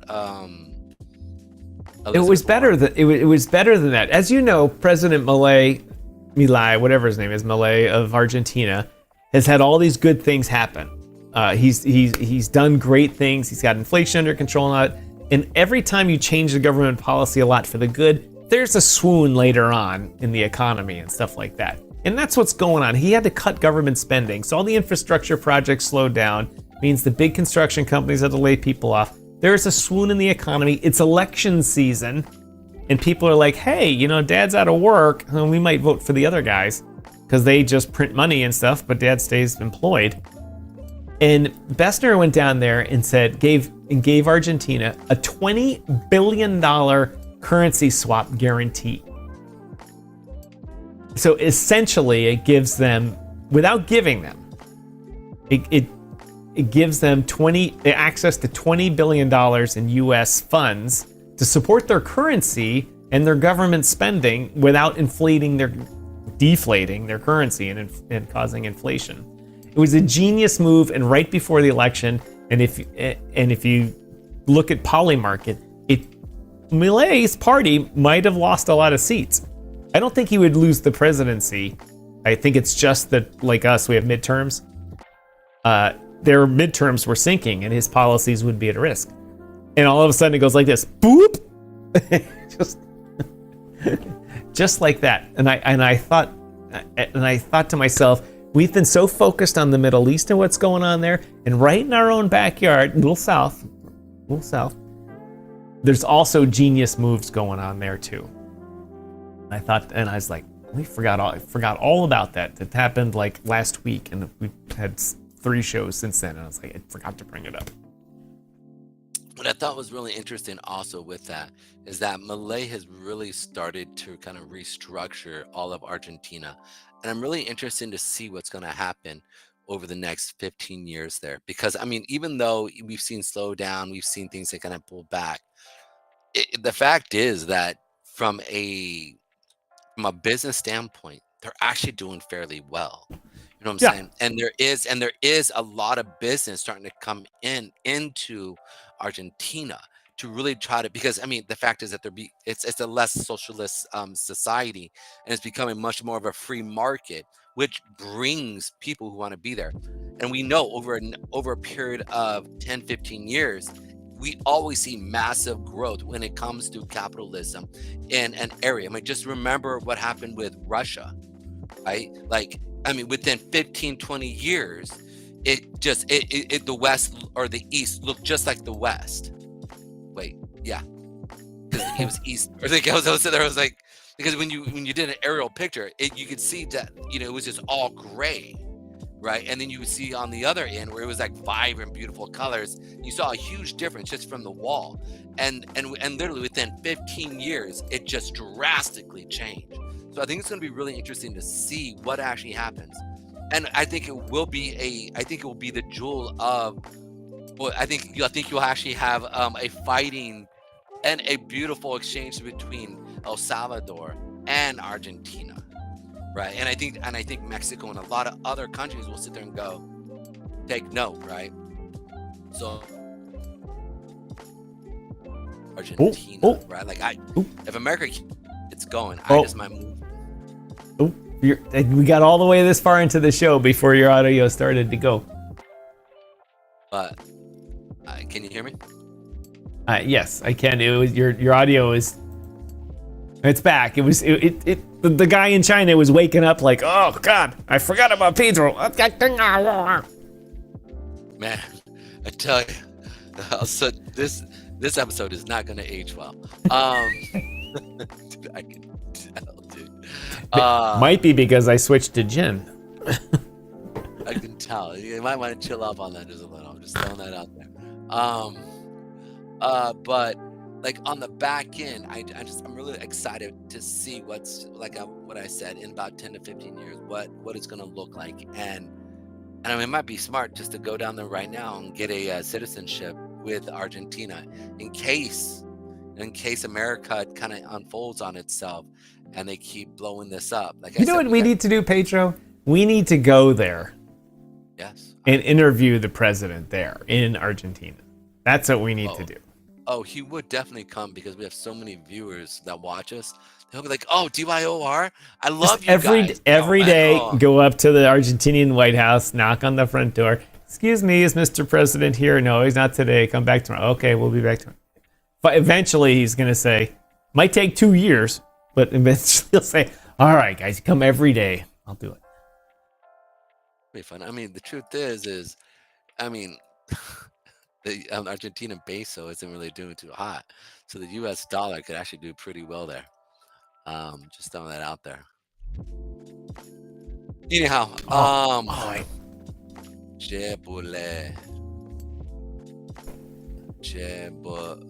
boludo. There you go. Baby Draco, tomato Tom tonight, huh? That's funny. Pedro complained. Yeah, no, I've been messing around with my my colors here. When I get close, I'm close to the purple light that's over here, so I've got the red face. But when I sit back, I'm away from it, and I got the pale face. People complain when shit's good and when shit's bad, so let them work. I hear you, man. I feel that. Well, that's the key, Jesus. That's the key, is that they need to work. Because if they're working, they don't really complain as much because they're working. They're busy. They go to work every day. They provide for the family. If they're sitting around doing nothing, that's when you have problems. Yeah, Seoul. He actually brings a good point. Seoul is actually huge in Really? Yeah. A lot of people, because of pump fund and stuff like that, a lot of people bought Seoul and they just saw it scream up. I know my brothers in Mexico, got into crypto, and then definitely spent, bought a lot of crypto when it was at the low. I'm talking about. Yeah, yep. Oh. To be clear, he's talking about the Peruvian currency. I thought you were talking about. All right. Thank you for pointing that out. But I'm actually talking about the crypto, Sol. I know a lot of friends of mine or family members that bought a lot of crypto, and Sol was one of them. Made a lot of people wealthy comparatively. Put some change in their bucks. But and Solana was at $105 6 months ago. Yeah. Believe that, man? It's crazy. Fun fact on the TradeWave app, you can hover over the chart at the bottom. It's a year-long chart and figure out the price on any day, just like that. All for free right now. So like that. Solana, where are you at Solana? Solana right now sitting at 195, Ooh. playing off of that Big- 8 and 20. Big drop there, coming back. I bet you it comes down a little bit more down to the 786 retracement. Needs to come down another good candle or so, and then pops back up, huh? No, I think we're going to see it because it's coming up to touch. It's going up in the evening, going to hit that 8 period. We just fell below and closed. We're coming to test. You see the 100 period moving average, which is the yellow line right here. It's going to come and tap that there. Come up, tap, come back down, and we should see a lower low here. Maybe touching that 147 area here as we come down. Actually, a good time to short. Coming down to 140. See here, we closed below the 8 here, and then now we came up to retest that 8, and now we're going to continue down. Just ahead and come and tap that. So TON for the evening close here. You can see TON has had a huge sell-off, man. It's crazy. Literally was TON? sitting at, literally sitting a year ago, or more than a year ago. When was that? So it was at its peak almost a year and a half ago at $8. Now it's sitting, it literally got down as low as 54 cents on TON, and then it's rallied back all the way up to 240. But you can see its descent is going to continue down here. It's crazy. Yeah, it's really strange. They were the darling of the industry for, a good 2 years there. And then ever since the man got arrested by the French, it's been like, not so much. Yeah. I don't think this is going to go away, though. In all honesty, man, I can't believe it went all the way down to 54 cents. When it comes back down to this level here, I'm definitely going to be buying up. Just simply, I thought that 130 or the 133 area was a good, but man, I was undercutting it. It literally shot past that, went to 54 cents with the crypto sell-off. So, well, I got to say, a lot of people had trouble with the Telegram wallet, and a lot of people, including yours truly here, have money locked up in the Telegram wallet that we just can't get out. They froze tons of wallets, including mine. I made the mistake of logging into Telegram from the United States after I had created the wallet in Canada, and when I logged into I don't mean log in, I mean open Telegram on my phone when I went back. It registered me in the US, so it froze my wallet, said you can't do anything with it. So I was like, all right, when I go back to Canada, it'll be unfrozen. Nope. Frozen. It's been, I don't know, 2 years now. Probably 500. Probably $500. That's just sitting there. And is it in TON? Or is it in USD? No, it's in, to be honest, I have no idea what it's in, because you can't access it. It's not like a regular crypto wallet where you can see it. You can't even Can't even open, because you have to do Open it it through up. Telegram. You can't even open it. I don't even remember what it is. It's probably mostly in TON. Probably 2 meme coins that I couldn't sell because I couldn't get back into the wallet, so I couldn't trade it. Yeah, there's a lot of liquidity, man, in regards to that, and there is sooner or later going to become a technology that you can wrap that up and sell that. So, talk about that soon here one day. All right, shocking here. Justin, not Justin, the name, as God is my. Anyways, are you talking about Justin Trudeau and Katy Perry? Was that what you're talking about? Oh, this isn't the TMZ episode. Sorry. No. President Trump says if we don't have tariffs, we don't have national security. All righty then, there you go. All right, interesting way to say that. Yeah, that's exactly what I thought. Timberlake, there we go. I'm bringing sexy back. Anyways. Okay. Although I do have to say, the tariffs are bringing in billions. It's up to like $800 billion now or something. I don't know what the number is and what whether. No, it's not. No. Please check it real quick. I do not. I don't mean a month. I mean in total since the year began. I don't think it's that much. I got to find out how much money. I hope you're right. How much money have we?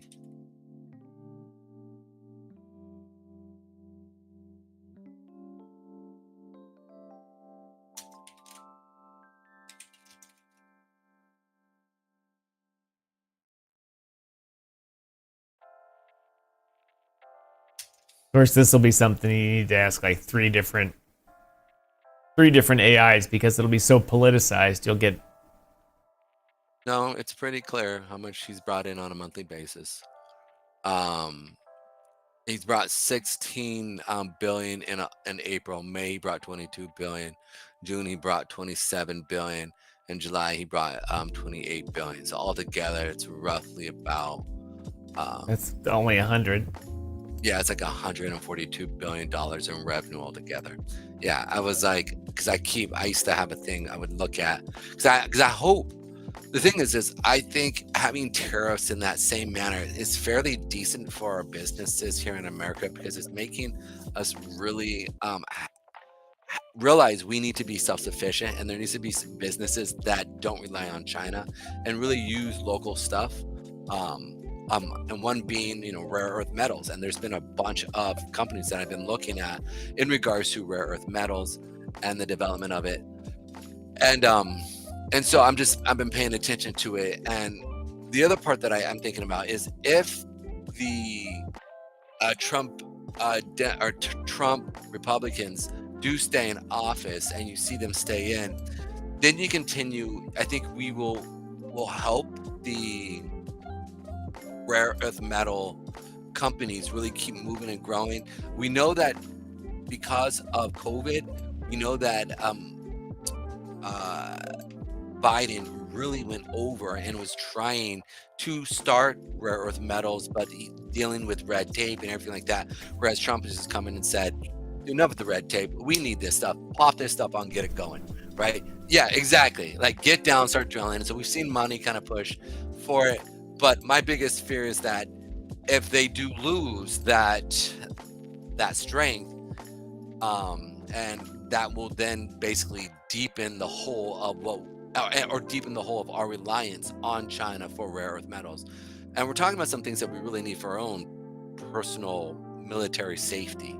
And so we need to really hit hard on getting, and they're saying it's between 7 to 10 years for really being able to go through and create enough of supply for the demand that we need. I mean, 10 years. That's, again, 10 years we have for that debt to get it under control. That's we need to get it in control sooner than that. Right. So it's kind of a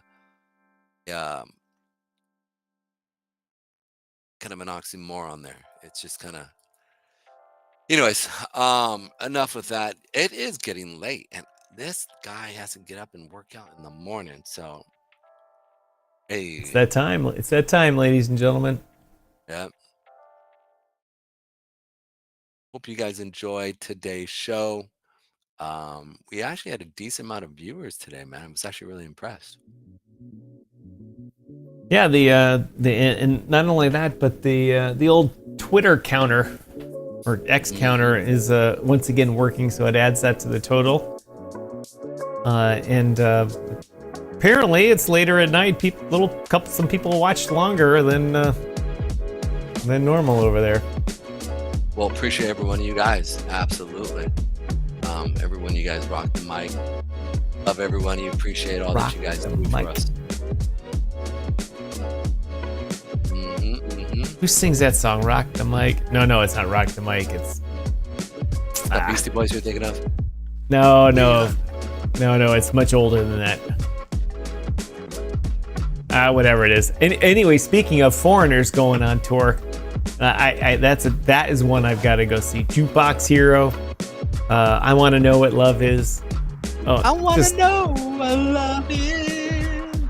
I want to know what love is. Oh, epic songs. To show me. All right, sorry about that, guys. You're never gonna come back. You're all my ears. No. All right, ladies and gentlemen, let's get to the main Space Lounge room here. Sign this show off for the evening. Yes, Jesus, it's the outro. That's right, ladies and gentlemen. Thank you for joining us on Space Lounge tonight. We really appreciate it. We didn't do any premium tonight. We just went ahead and did 2 hours of fun in the sun. Actually, fun closer to the sun here in the space station called the Space Lounge. Crypto's awesome place for hanging out in the evening. And then that was proven by the 18 billion of you that watched tonight. Maybe might be a little exaggerating on that news there. But anyway, ladies and gentlemen, as always, we have a daily talk show between 12 and 2 p.m. Eastern time, whether it's Eastern Daylight, Eastern Standard, doesn't matter. It's 12 and 2 Eastern time. And we'll be back here tomorrow at 12 o'clock tomorrow. So you better be there. Well, hit the wrong button again. I gotta switch those buttons.